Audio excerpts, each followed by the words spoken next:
Hi, I'm Ellen Norris, and I'll be reading a story entitled The Sun Stops Shining. And it's a story about Jesus' crucifixion. And it's taken from Matthew, the book of Matthew, chapter 27, and Mark, chapter 15, Luke, chapter 23, and John, chapter 19. "So you're a king, are you?" the Roman soldiers jeered. "Then you'll need a crown and a robe." They gave Jesus a crown made out of thorns and put a purple robe on him and pretended to bow down to him. "Your Majesty," they said. And they whipped him and spat on him. They didn't understand that this was the Prince of Life, the King of heaven and earth who had come to rescue them. The soldiers made him a sign, "Our King," and nailed it to a wooden cross. They walked up a hill outside the city. Jesus carried the cross on his back. Jesus had never done anything wrong, but they were going to kill him the way criminals were killed.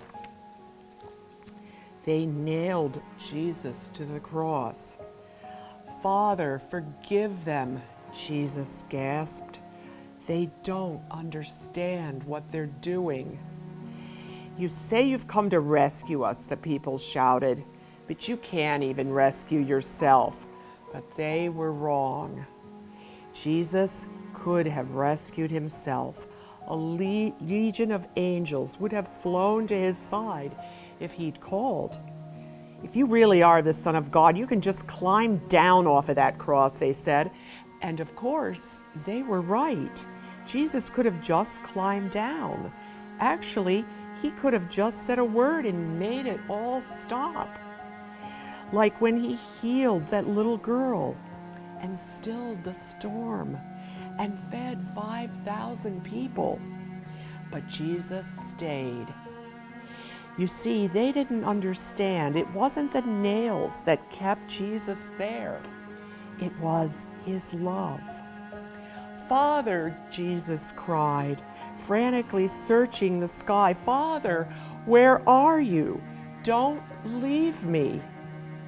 And for the first time and the last, when he spoke, nothing happened. Just a horrible, endless silence. God didn't answer. God turned away from his Son. Tears rolled down Jesus' face, the face of the one who would wipe away every tear from every eye. Even though it was midday, a dreadful darkness covered the face of the world. The sun could not shine. The earth trembled and quaked. The great mountains shook. Rocks split in two until it seemed that the whole world would break. The creation itself would tear apart. The full force of the storm of God's fierce anger at sin was coming down on his own Son instead of his people. It was the only way God could destroy sin and not destroy his children, whose hearts were filled with sin. Then Jesus shouted out in a loud voice, "It is finished." And it was. He had done it. Jesus had rescued the whole world. "Father," Jesus cried, "I give you my life." And with a great sigh, he let himself die. Strange clouds and shadows filled the sky, purple, orange, black, like a bruise. Jesus' friends gently carried Jesus. They laid Jesus in a new tomb carved out of rock. How could Jesus die? What had gone wrong? What did it mean? They didn't know anymore, except they did know that their hearts were breaking. That's the end of Jesus, the leaders said. But just to be sure, they sent strong soldiers to guard the tomb.